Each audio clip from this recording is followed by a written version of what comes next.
Since its inception, Pixel has always been a high-end brand. From the Chromebook Pixel to the Pixel C, each iteration served to showcase what Google envisioned as the best hardware, and as a result, none came cheap. 2016 is when the company draws the line with smartphones, and it's time for our final verdict.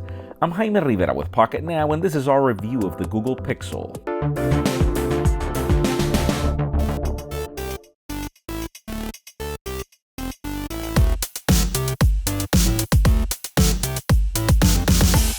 "2016 is a very tough year to compete.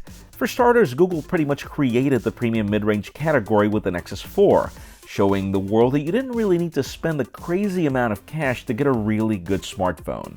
Fast forward 3 years, and now the market is flooded with great premium mid-rangers, and by consequence, raising the stakes for what defines a flagship.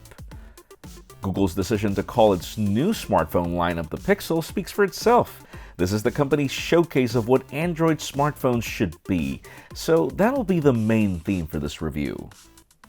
The less important story for a software company is actually one that Google got right to a certain degree. It's truly a delight to hold the Google Pixel. This is not just any anodized aluminum, but a thicker texture I've never held before. The top is then complemented by a sheet of glass that provides a very unique accent from a distance. Flip the phone around and the delight kind of ends. See, there's this insane chin in the top and the bottom, and no stereo speakers to give that any real purpose. And about the only reason why I don't complain is because I really like the 5-inch 1080p panel that lies within. Google made a great decision to stick to AMOLED, providing a very immersive experience through deep color. And then other great choices power the Pixel. The device holds the latest and greatest Snapdragon 821 processor matched with 4 gigs of RAM and a rather sizable battery considering its footprint. If it wasn't for the lack of expandable storage and the higher spec for its water resistance from IP53 and the single firing speaker that sometimes clacks with intense audio. For starters, if you remember, the spec differences were really meager. This would truly be a close to perfect phone from a hardware perspective. Obviously, if you forget about the chins. Now, we do get the logic behind that. Remember, Google is a software company first. As such, this device showcases the best that Android has to offer with version 7.1. And boy, does Google get a ton of things right here. I have yet to experience lag in absolutely any operation that I throw to this phone. From navigating through menus, to running apps in multi-window, to playing the most graphics-intensive games, this phone just really doesn't stop surprising me. The best way to describe the experience is delightful, as really, all you really want is for your phone to do what you're asking it to do, and Google really delivers here. The Pixel launcher also plays a key role. I am a big fan of dense grids of icons in the home screen, and this one takes the cake. Want your app tray? Just slide from the bottom. Want shortcuts to toggles? Slide from the navigation bar. Want some more toggles? Just slide a second time. Want Google Now? Just slide from the left. Google has really invested in reducing the time you take from going from A to B, and I really like it. If anything, I changed the weird circular folders, but in a nutshell, if we forget about that, I really wish that every company would adopt either the launcher or at least this mentality. Now we have to remember, the biggest selling point for the Google Pixel is the Google Assistant. Simply say OK Google with the phone on standby, or press and hold the home button and you're off. The idea is that Google wants to provide you with a tool that helps you access information in a conversational way. Ask it anything you want and you get cards or web searches, and then you can continue asking more questions about specific topics without the need of phrasing-based elements in your inquiry. This is a really cool idea that has a lot of promise, but that still isn't perfect. Sure, you can ask it to set an alarm or remind you of something, but at the time of this review, there is still limited access to third-party integration.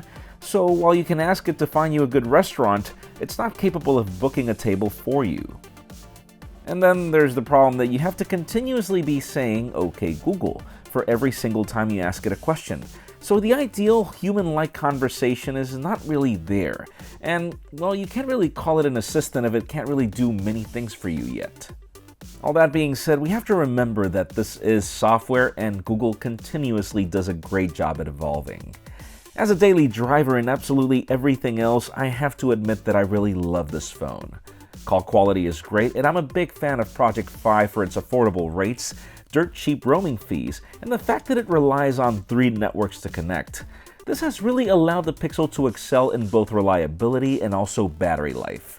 I'm really surprised at how well this phone lasts throughout the day, and how the battery is almost not affected on standby, and how quickly it charges. Another feature I really like is the camera. Following the legacy of the Nexus 6P, software plays a big role in making this phone a delight. You may think that it lags behind because of its lack of optical image stabilization or the sub f2.0 aperture camera, but just double tap on the power button, launch the camera, and prepare to be surprised. The phone does a great job during the day in both color saturation and contrast, and in most cases it does an admirable job in low light.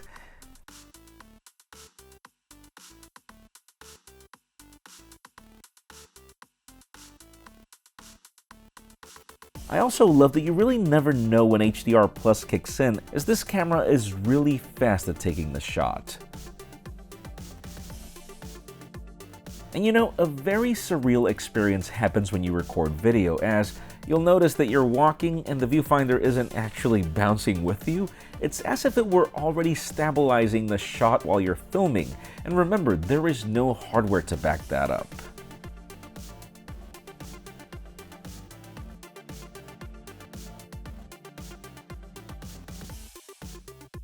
To conclude, if we were to judge the Google Pixel in a bubble, then it would be very easy for us to recommend this phone. We've got a device that's really great to handle, with a very delightful experience in the software and lots of promise with the Google Assistant, and obviously an ecosystem that makes Android so popular. The problem is that sadly, this phone doesn't exist in a bubble. This is 2016, and for the same $650 that this phone cost, the new flagship mentality includes features like stereo speakers or additional IP67 water and dust resistance. And then there are devices like the OnePlus 3 that match the Pixel in almost every specification and delightful experience, but for a lot less money. Google really needs to think twice about its price tag because it really doesn't give you all the bang for your buck that other companies are offering. Still, if you don't mind the extra cash, you want to forget about the problem with software updates, and you're looking for a great experience using Android, then it really doesn't get any better than the Google Pixel, at least for now.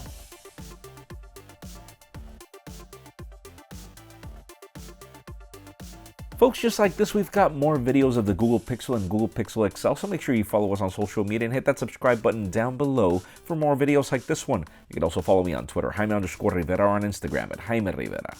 Please give this video a thumbs up if you like what you saw. I am Jaime Rivera. Thank you very much for watching. We'll see you on the next one.